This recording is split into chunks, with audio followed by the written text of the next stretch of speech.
Welcome to all of our loyal listeners worldwide. Welcome to another exciting episode of the MoonShot Podcast, hosted by three amazing, awesome people, two of whom are with us today in our studios here. And we are joined by a very special guest today. We are joined by the world famous, the world renowned April Barton. And before April, introduces herself, this is an idea that came about from the green room conversation. So I'm borrowing a little bit from that conversation. This is April is meeting with us in April. So how cool is that? That's pretty cool. And that gem has to rightfully be put at the feet of my co-host Robert, whose original idea it was. So again, I'm not stealing any original ideas here. That's his IP. So I'm giving him credit because that was his original idea. So I can't steal ideas here, at least not as of yet. And yeah, so I've known April for a very long time. April is a person who, to a degree, it's hard to articulate, but at a very high level, April is a coach. She is a healer. She is a doer. She is someone who works with metaphysics as well as in multi dimensions, and she is someone who can help you manifest goals in ways in which that you previously have not thought possible. I will. This is a slight. This was intended to be a spoiler-free introduction, but you know what? Spoilers are overrated, so I'm just gonna go in there and say it. Magic is real, and I learned that by speaking and working with April. That's a small little cliffhanger over there, but That's my story. That's what I'm sticking to it. April, welcome to the show. Oh, thank you for having me. This is fun. I like stuff like this. I like to be able to explain, what I do and how it works, and you know, I enjoy that. So, Well, April, we're all ears. Tell us a little more about yourself and how you got started in this field. right. So I've been pretty intuitive even when I was really young, and I grew up in Southwest Virginia, East Tennessee area, and I live in Bristol, Tennessee, but the area I grew up in was about 30 minutes down the road in a place called Lebanon, Virginia, right? And it's literally like a very small town. We had at the time they had a Magic Mart, not a Walmart, had a Magic Mart, right? And two red lights. We had two red lights, right? Everything revolved around schools and sports and stuff like that, right? And so that's the area I grew up in. So I knew that I really had a skill set for it because that's the environment I'm in, right? I really feel like I call them my spirit squad, which is for me, and everybody's different. This everybody floats their boat different on this one, but it's consists of God, Sky Daddy. I call him Sky Daddy. And then I've got, I talk to Jesus and I talk to my angels, and then I've got, various ascended masters that will show up once in a blue moon and say what they got to say, right? So I'm all the time getting interdimensional input all day long, and I have since I was really little. Now when I was younger I didn't know what it was, right? Dad didn't know what it was, grew up in a small town, and I would get some epic butt whoopings as a kid, right? Because I would know things before they happened, right? So, I was all the time getting in trouble. Like dad would be like, no, you follow me around, I'm like, no, like I could really see things in my head before they happened. And it wasn't until I started, going into my teenage years that I really started to really put some thought into it and study it. And that was before, not dating my age there, but that was before YouTube and the internet, right? So I didn't have that when I was growing up, right? Time has been kind to me, but that, aging myself just a little bit there. And, the internet happened and social media happened, and that really broadened things for me. So I started connecting with various groups. Now, locally, believe it or not, there's a deep heritage for Native Americans here, right? There's several tribal things in the area that they do powwows every year. Well, I used to do hair. I started out fresh out of high school cutting hair, and I've still got my hair license, right? Still kind of a hobby. But I ran into this group I cut their hair, right? And they were like, dude, you're really cool. You should come join us at a powwow. So that's what kind of got the ball started. And I was like 18. And I was like, finally get out of the religious stranglehold that I was in as a kid, because my dad's a very religious family. And, I was interested in studying, I like God, I like Jesus and all that, but I want to study this really cool stuff, right? And got hooked up with their group for about 5 years. So I really learned how they did their ceremonies, their smudges, all that stuff, and really learned the ropes. That was my starting point. And then after that, I feel like, God has put people in my path to kind of teach me things along the way. So for the last 35 years, so it's been a long time, right? I've always worked a day job. And then this has kind of been my side hobby, right? Until now. Like, so now it's like, um, I felt a shift, after my mom passed away. I feel like, okay, you know, I've got all this head knowledge, and I feel like, it was a last request of my mom before she passed over was, okay, don't stay stuck in this mindset. Do what you set out to do. Do that thing that you've always wanted to do, because you're going to be like me before you know it. And she didn't really get to do the thing she wanted to do, and it was kind of sad to watch, but then I learned a lot from it, right. So it was like, her passing away April, was kind of the catalyst for that. April, yeah, thank you for that overview. In fact, Yeah, I you know a lot. shared like a lot there, which we obviously want to unpack. But I think for our audience listening, one of the first few little kind of teasers I did in your introduction was that magic is real. So Yeah. can you kind of like unpack that for us? And you mentioned something about, so you mentioned, I think, like broadly, if I was listening correctly, three modalities. You mentioned Christian, you mentioned Native American, and you also mentioned spiritual. So if you look at, I guess, those three perspectives, I guess from those three perspectives, if you could just help us understand, when we say when I made the claim magic is real, uh, how would you kind of answer that question? And of course, just keep in mind, just try to be as literal, because our audience is varied, so not everyone is going to be savvy. So Robert is super savvy. He's like way up there, Jedi level master of awareness and knowledge. He knows stuff like you guys will probably get along great. But anyway, but outside of our audience, beyond Robert, whose knowledge is infinitely more than mine, uh, like you just kind of like help people understand as to when you say magic, like what do you mean?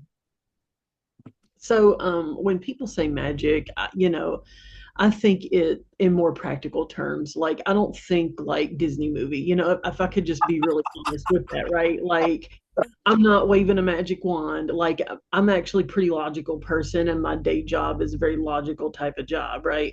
I'm an investigator on my day job, so I've got to be logical, right? So I've got that mindset, an investigator's mindset. So I look He's at a it from, fraud detector, just so you know. yeah, I do fraud detection, and I'm pretty good at it. I use my intuition for that, but then I am transitioning to more doing this, as things go on. But to answer the question, magic is real because what we think affects our actions. It affects our emotions first, and we've got them whether we want them or not. Some people like to pretend like that's not a thing, but it's totally a thing. It drives the human race, right? My emotions really drive the train, whether people want to acknowledge that or not. And then your emotions drive your actions, and your actions affect your reality. So it's like a chain reaction. Now, if you can get your mindset to really believe that thing you want to feel it. Let's say you want to be at the beach on vacation. Let's say you're trying to manifest a vacation. Let me just kind of give you an example. Feel your toes in the sand mentally. You're there, you're in the water, you're feeling the water on your skin, you're feeling the air hit your face. You see what I'm saying? So in your mind, the key to manifesting something is to trick the human brain. You're kind of tricking your brain a little bit, because the human brain is very, I want to say skeptical, but it's geared to be that way. So you kind of have to override the main function of the human brain, honestly. And you have to kind of like feel like you're already there, which does involve a fair amount of emotional, you want to get into that mindset emotionally to where you feel like you're in the manifestation, you're in that Ferrari, you're at the beach, you're doing your dream job, you're going to visualize yourself in the clothes you want to wear. Visualize it right in your head, right? That's why meditation, I drive that point in so hard with people. They're like, well, why do you meditate? Well, that's step one to getting your mind geared in the right direction. You do your affirmations, you meditate, and that is designed to reprogram your supercomputer. Because if this isn't programmed right, those negative things you say out of your mouth, because everybody says them all day long, even me, I'm still training myself here, like, will affect your reality, whether you want it to or not. It really will. Like, somebody pisses you off on the subway. Well, you can choose to engage with that person in that negative vibration, or you can handle it a different way and have a better day. You choose. It's a choice, right? And it's harder than it looks, I think. It's a lot harder than it looks. So from that perspective, yeah, magic is real if you believe it's real, right? And like if it's here and it's here, and these two are lined up right and they're in sync, then magic will happen. Your manifestations will start to arrive, because then you're signaling your spirit team, okay, I'm ready. Because if the words out of your mouth is, yeah, like for me, this one was hard, because it was like I grew up in a small town and they drilled it into my head. Okay, money's the root of all evil. It's a very religious mindset, right? No, it's not. Money makes the world go round. Money makes your life a little better, right? Like I would be a little bit less stressed with a little more money, right? Who wouldn't, right? So they tell you stuff like that, and it's ingrained in you from childhood, right? So you got to reprogram that somehow, and um, you got to start somewhere with that. So every time, and this is my hot tip for the day, because we're coming up on a full moon tomorrow, right? It's a great day to manifest, right? The energy's there cosmically. You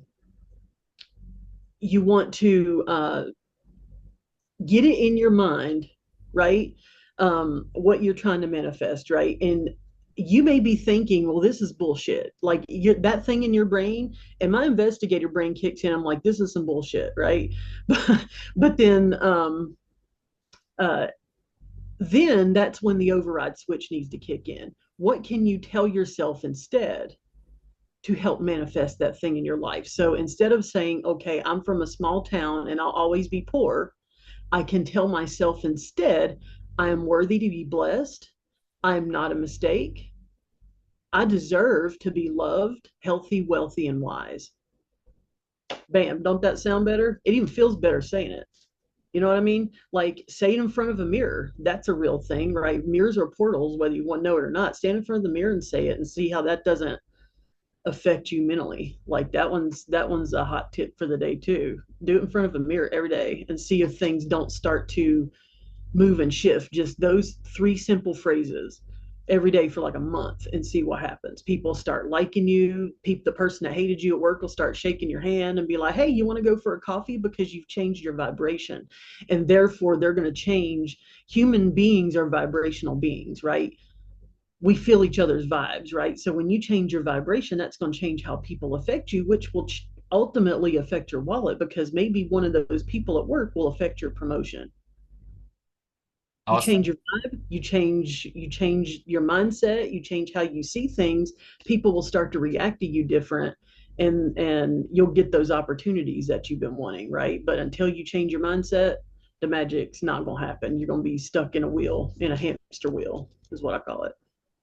Stuck in a cycle. Yeah. Thank you, April. In fact, Robert, you've written a book. No, wait. I mean, you wrote like several books, but one of which was Monology, which is awesome. I highly recommend for our listeners to pick it up. It really is a gem. So Robert, what I'd like, because I know that you are highly, highly educated in this area, and I'd like for you to ask April, given there's that one book that you recommend for your clients to read, the transurfing thing. And then there's and obviously Monology, which, is kind of like a collection of both various downloads you received as well as, other areas from where you source the thing. So, I mean, like, how does like whatever April has just shared with us, how does all of this kind of like sit with you? Well, I don't disagree with anything that April has said. I wouldn't put it, because I'm coming from a different place than her. I wouldn't express it in the same way, but I don't disagree with anything. I think that to really create your own reality, which I'm all about, helping people to create their ideal reality, it's a number of ducks that you have to have in a row in order to do it. The first thing you need to do is to be able to quiet your mind so that you can get the information from the universe to help you along in your path. You have to be sincere.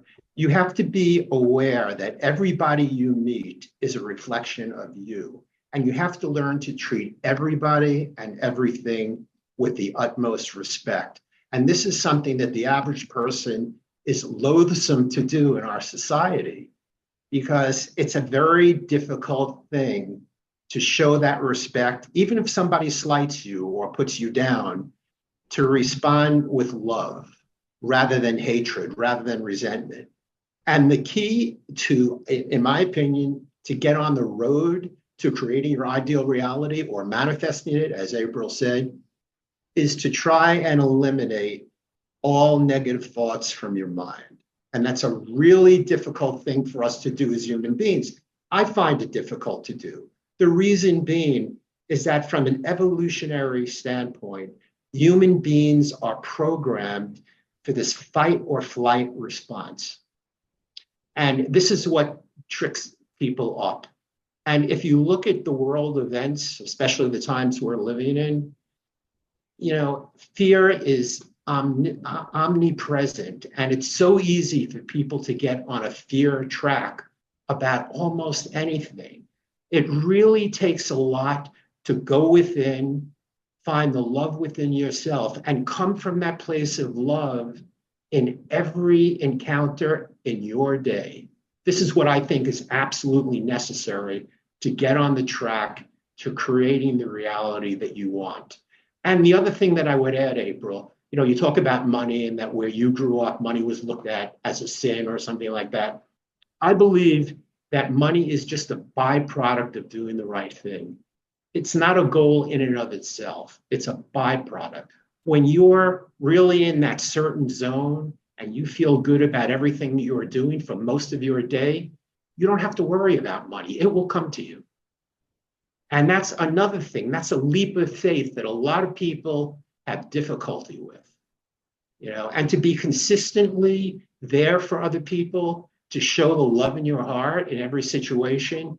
It's not easy in the kind of society that we're living in. It's just not an easy task to do. But in my opinion, it's the only thing that's worth doing right now in our society. It's the only way to be. So I hope I've answered the question a little bit. I know I've kind of gone around like 180 degrees, but what I'm curious about, April, the idea of magic is something that I'm kind of familiar with. I wouldn't even use the term magic. From what I've learned, particularly from that book that Rajiv was referring to called Reality Transurfing, there's a way to access what's called the alternative space. And that book spells out what you have to do to get there. What I mean by the alternative space is in every life situation, there's a choice of different alternatives that can happen. And when you get more in tune with yourself and your environment, you have a better chance of creating and actually choosing the part of the alternative space. In other words, the outcome in every situation. You have a better chance of manifesting it and choosing it. And to me, it's totally fascinating to be able to do that.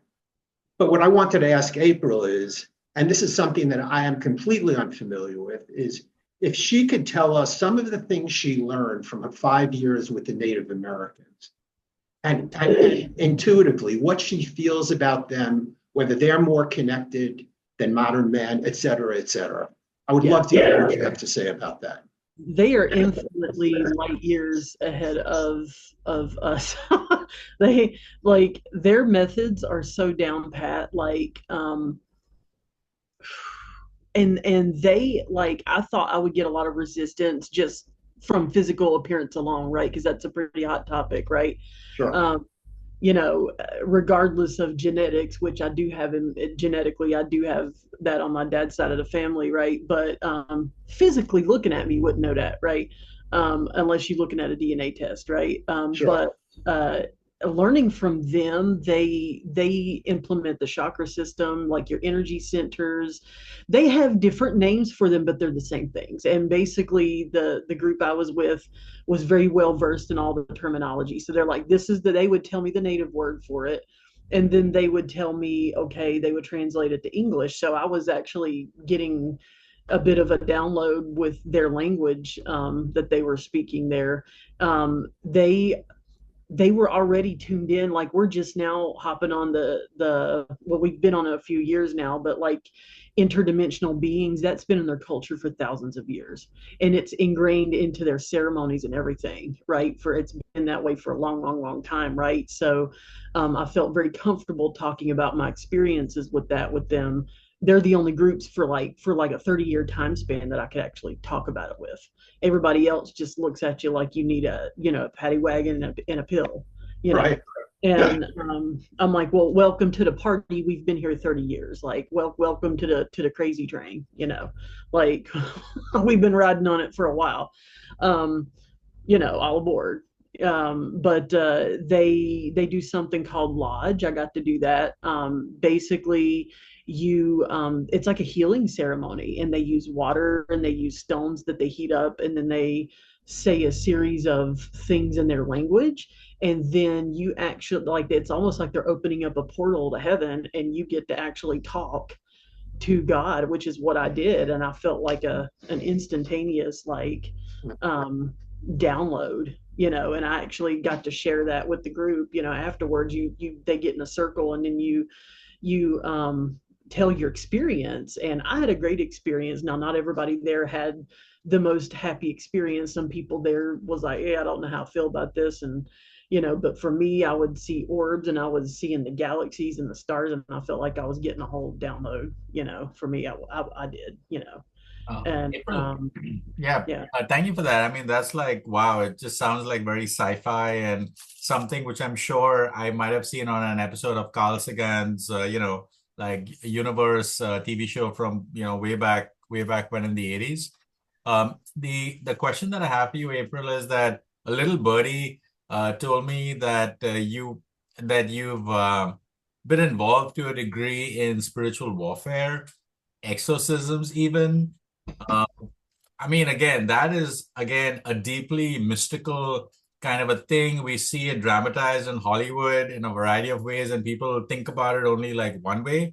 But again, I obviously want to kind of ask you from your perspective, your vantage point, whatever we know about it, just by looking at, movies like The Exorcist or any exorcism related like TV show or Supernatural or the show Supernatural or any, like horror movie that is in that genre of like spirits and demons and that sort of thing. So the question to you, April, is like, how much has Hollywood got it right? How much is it wrong? And like, what really is the truth to it all? And I guess like another part question, if I can sneak that in, is what is the correlation between that and, let's say, Native American culture? Because you just mentioned about the Native American culture. Like, does exorcism exist in Native American culture as well? Or I don't know, I think I'm asking you a lot, but see if we can unpack that in your answer. Yeah, so they view it slightly different than the church version. I will say that. So they do believe that spirits have different vibrations, and you've got lower vibration and you've got a higher vibration. So translating their terminology to church terminology, just for lack of better terminology, they're all talking about the same thing, just FYI. But lower vibrational beings. Some people call them demons, some people call them energies, entities, whatever name you want to put on it. They're out there, and the natives believed in them for thousands of years. Now they respect all life, right? So they kind of give them their space. They have a whole method, like let's say you've got people at a powwow that's feeling those lower vibrations. They actually move them. A lot of powwows I've been to, they will move them to a different section, or they will have people stand around and like with their smudging materials and just kind of like cleanse. And they have a whole process that's slightly different than the church, I would think.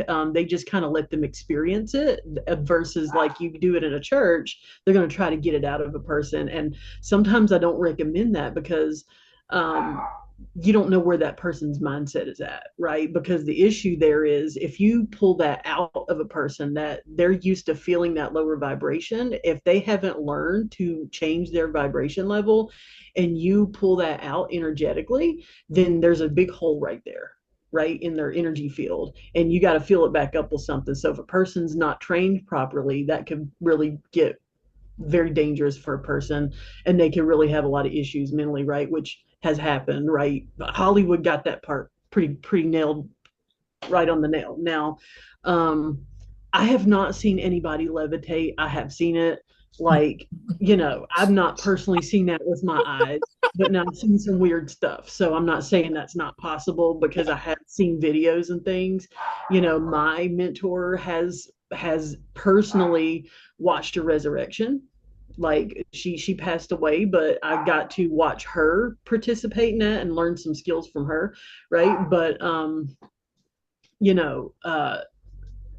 things they did get pretty right on, and that that part, the mental thing that they go a little nuts, yeah, that's pretty dead on, right? If they don't do the energy work and they're not doing the positive vibration and the change in their mindset and working on their spiritual, then yeah, they're going to have some serious issues, right? So I don't recommend doing that process unless you are ready. You got to know that you're ready to go through that, because it's a whole process, right? So natives kind of, it's in their culture, but they do view it differently. They may just let the person experience what they're doing and just keep them safe and contained in an area. I've seen them do that many powwows. So each one's going to do it a little different, but it's a little different with them. Which I'm down with that too, because if a person doesn't want it out, leave it in there, right? They're going to have problems. They're not ready. Because you're up against something that's thousands of years old, and they've studied the human race for a very long time, right? You got to understand your opponent. April, I have a couple of questions for you about this. First of all, how do you view the balancing act, or the contrast between good and evil in energy forces? That one's kind of tough to verbalize, because I don't want to I don't want to be religious with it anymore, right? So I actually went through a traditional seminary school, which was very rigid in their terminology on certain things. You used any new age terminology, and you're gonna be having a whole meeting with a pastor and a whole group of people, and I don't like I don't like the energy of that, right? So yeah. But yeah, some people, I still use the term angels and demons, right? Depending on what I'm up against. But now sometimes I will interchange the terminology and say this being is at a higher vibration, which is also an accurate description, right? So it just depends on who I'm talking to, and depends on what audience I'm in front of. I may interchange that terminology. But yeah, I do feel like there's beings or entities on both perspectives, because at the end of the day, if you look about the universe, it is about balance. You can't have light without dark. You can't have dark without exactly. light. And on a certain level, we all contain the possibility for both positive and negative within us, right? Yeah. My other question was, particularly with the Native Americans, when you work with them, did they augment their ceremony with any psychedelics or peyote? Did you witness that, or did you participate in that? The group I did gave you an option. It wasn't a forced thing. Like, you're like, hey, if you want to try this, you can, but this is what They were very like, this is what's going to happen. And they had very strict rules, like no ganja, right? No food. I actually had to do like almost like a full 24-hour fast with just water. That was Wow. that, just like a church fast, like the same process there. They were dead on with that one. Both they were the church and the they were neck and neck with that one. Like anytime we do an exorcism, we'd have to fast. Same thing with the ceremony. They were doing a lot of energy work with this peyote stuff, the psychedelics. You needed to fast because you didn't want any toxins in your body when that stuff went in there. I Yeah. had a fantastic experience. Like I mean, shoot, let's ride the train, but like I enjoyed it, right? But not everybody had a pleasant experience. I will say that there were several people in the group. One lady said she saw a troll. She thought it looked like a troll in her head and was kind of Oh, freaked wow. out a little bit. Like, so not everybody there had a pleasant experience with it. Like for me, I saw orbs of light, different colors floating, and I saw the stars and galaxy, and I actually felt like I was talking to Sky Daddy or Source or God. I felt like I was actually talking directly to him. Mhm. It was really, really weird for me because up until that point, it was like, okay, let's say a prayer and let's do the process and let's go through, you know, the humdrum of trying to get there. But it was like an instantaneous access point to source. And I was like, oh, here you are. Okay, let's have a chit chat. And I was in the zone. I don't know how long I was out of it, but I was having a whole conversation with Sky Daddy for hours, I'm assuming, because I got out of there and I could literally eat a chair. I was that hungry. I was pretty hungry and I love thirsty. that. You drink a lot of water.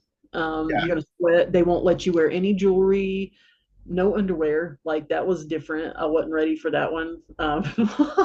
So yeah, I mean, no underwear, no jewelry, no nothing metal if you can help it. Yeah, it was a process, and they were very specific and like, look, this is what you're gonna go through. You go in here, you better get ready to ride the train because there's once it's out of the out of the off the station, there's no slowing it down. Right. Right.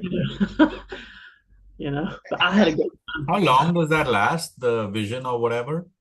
for me, I was out for a couple of hours.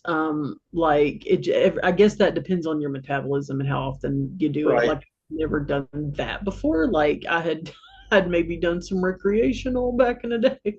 Like so like it didn't really phase me as hard as it might have some other people because before I made certain transformational things in my life, I may or may not have recreationally rode that train a few times, right? So, it didn't affect me like it did some people. Right. I have another question about with the Native Americans. Did they have any particular formula for their healing ceremonies? Did a group gather around the individual that was going to be healed? If you could spell out a little bit more about that from what you witnessed, that would be great. So I think that's different for each tribe, right? But the one that I was hooked up with was intertribal. So it was almost like different techniques for that. Like some of them were Lakota and then some of them were Cherokee. And it was all, I think a few of them were Navajo. So they were all like doing it their specific way that they were trained to do it, which all of them were super similar. But like sometimes they would have just the guys go in their own section, their own lodge, and do healing for just guys, and then they would separate the women. They energetically they would actually separate the two, um, and then like at a giant powwow they would have their um, I guess in a church it would be the equivalent of an usher in a church, right? But they had their own version of an usher, but they were all standing around the circle with their gear on, and each one of them had like a totem in their hand that meant something spiritually, and they would like patrol the perimeter, and then they would smudge you as you went into the circle, and then you just do what you want to do there with your spirit squad, and You say like smudgy, what do you that. mean? Just for our listeners that don't know what that means, what does that mean, smudgy? Smudging means that they take a lot of times it is prairie sage, or they take some sort of sage or mugwort, and they put it in an abalone shell, and um, I'm probably going to get in some hot water for this, but they pulling it back from the camera. That's a hawk feather. A lot of them use eagle feathers. That's illegal in Tennessee. So this is a hawk feather, right?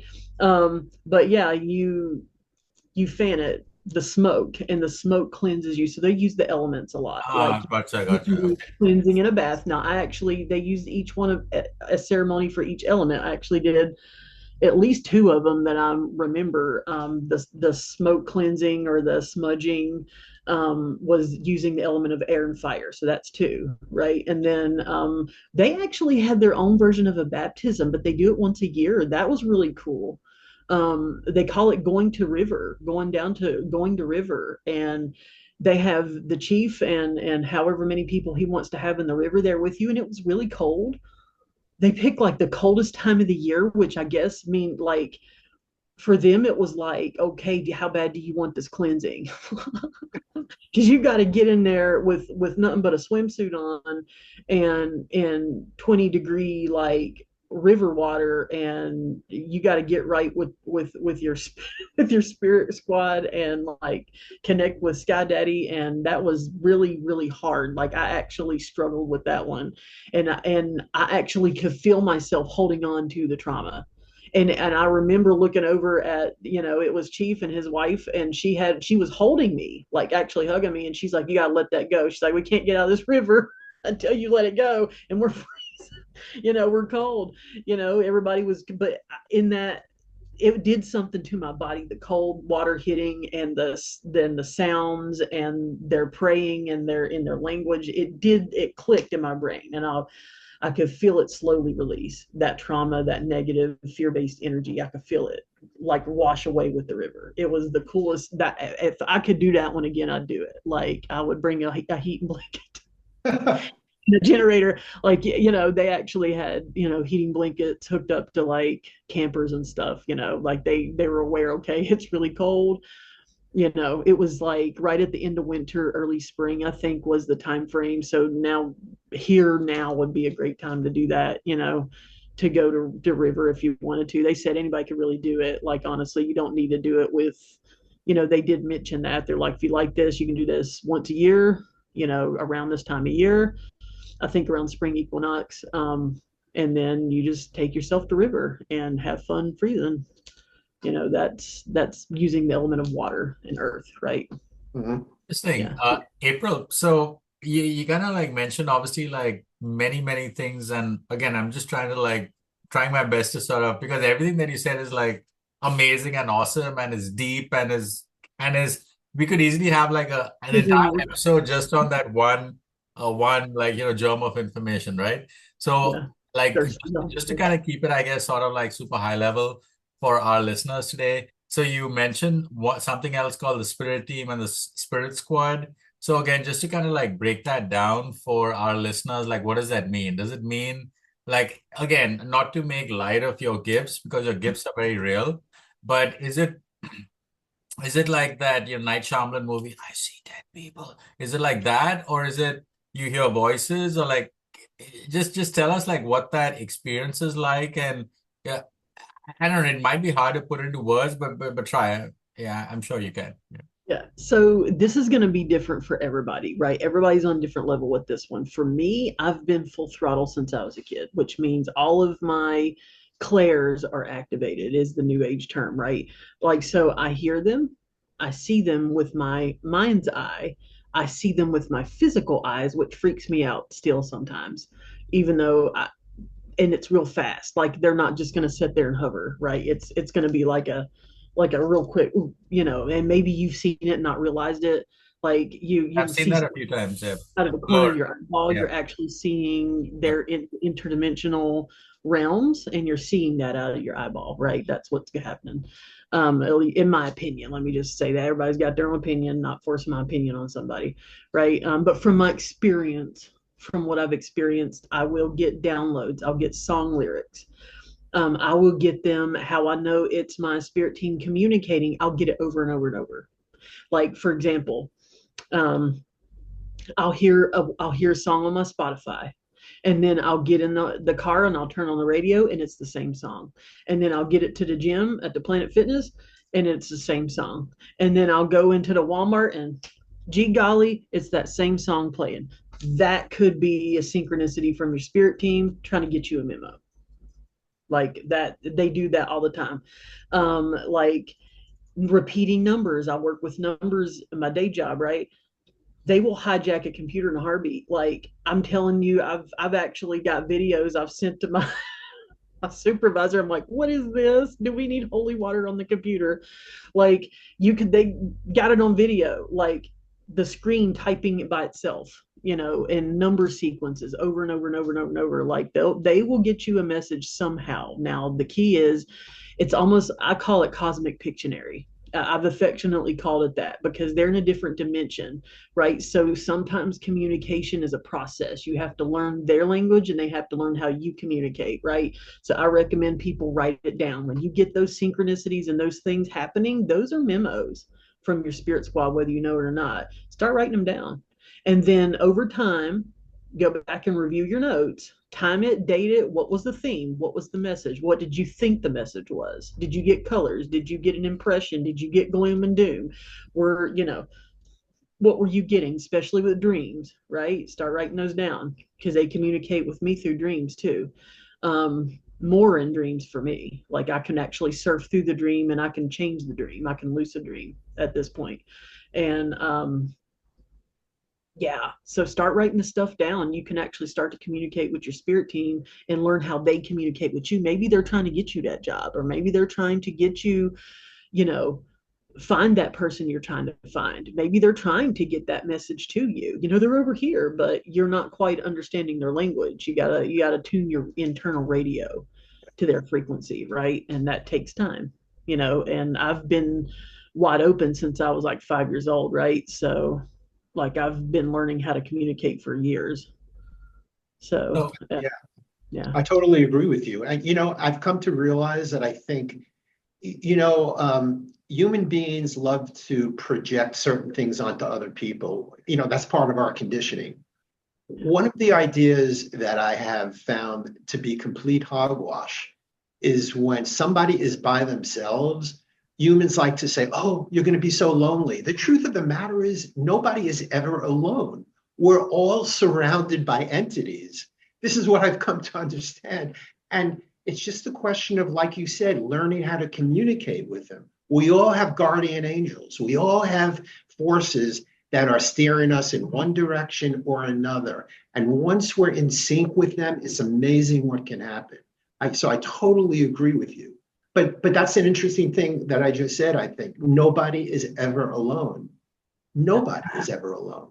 We're surrounded by forces. It's just a question of the frequency that we're on and whether we can connect to the frequency of the forces that are around us. But like you said, those forces will give us signs, like with synchronicity and coincidences. Like you said about going to the gym and the same song was playing at home on Spotify, in your car, and at the gym. That's a sign that you're connected, that you're exactly where you should be.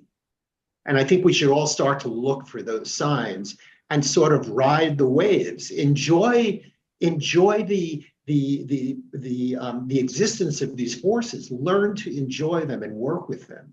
It's an amazing thing to do. And I think it's just wonderful what you just said, really. Thank you. April, tell us also how our listeners could get in touch with you, and tell us what, some of the things you could offer some of our listeners, and then how they can get in touch with you if they want to retain you. Right. So I've got a link tree that's got everything on it.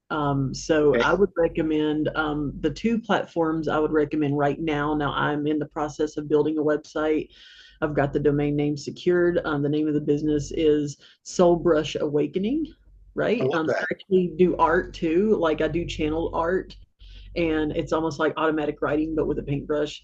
So I do that too. So what I do is I will go live usually on a Saturday or a Sunday. If you're following me on TikTok or YouTube, you'll get that alert that I'm live. I'll give you like a mini teaching.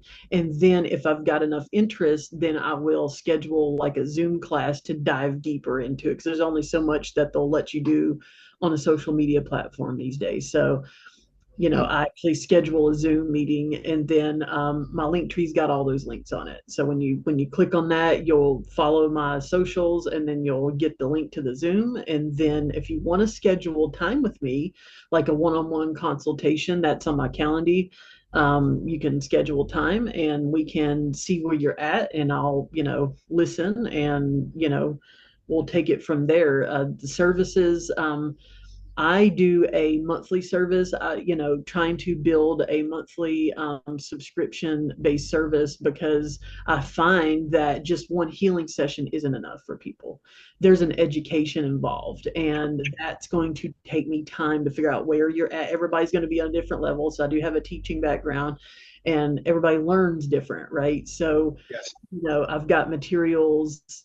I can teach it to whoever, right? So I'm going to be doing multiple classes, people that are advanced like yourself, and then people that are just starting out that they don't even know what meditation is. I got to teach them how to meditate first, right? So I'm going to have different classes in different stages for people that are on different levels there. And it's going to be like a monthly subscription based service. I want to set the preliminary price tag at $44 a month. And then if you want an advanced session with me, then that we can schedule that, because I'll offer that service too. Because I find that, offering the one healing a month, and then I will check in with you each week to see where you're at, because it's a process, right? We got to get the mind right and get your goals lined out, right?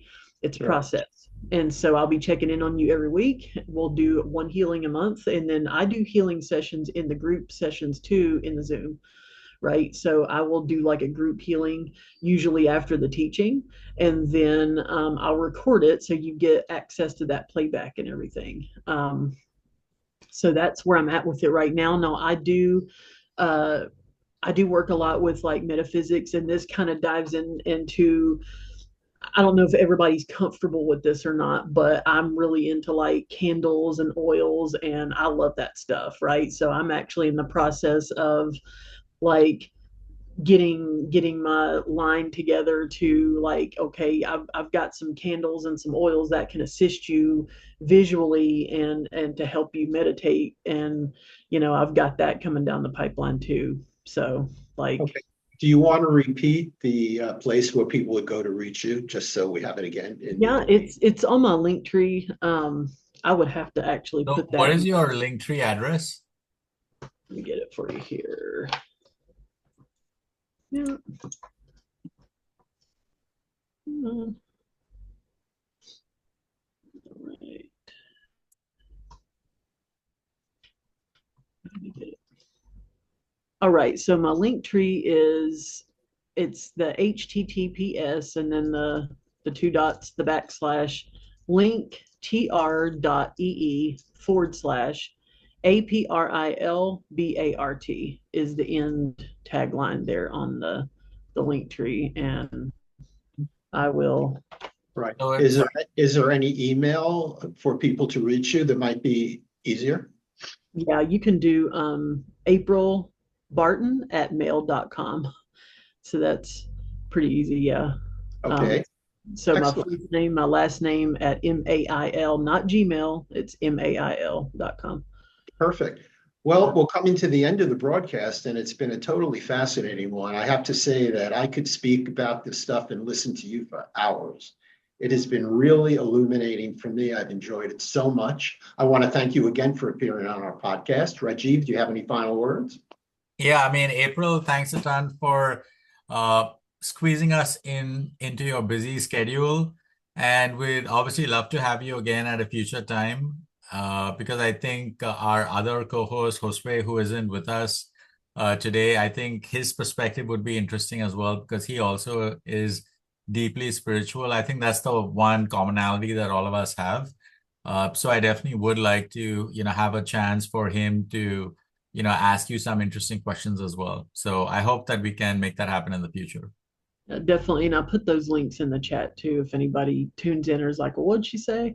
I put those in the chat if you guys want to give those out, I'm cool with that. But yeah, they would be better to follow me on my social platforms and watch me go live and follow me from there, because you'll get the alert when I'm doing the Zoom classes and stuff that way. That sounds great. Thank you again for appearing on our podcast. All right. Thank you. Awesome. Until next time. All right. Bye. Bye.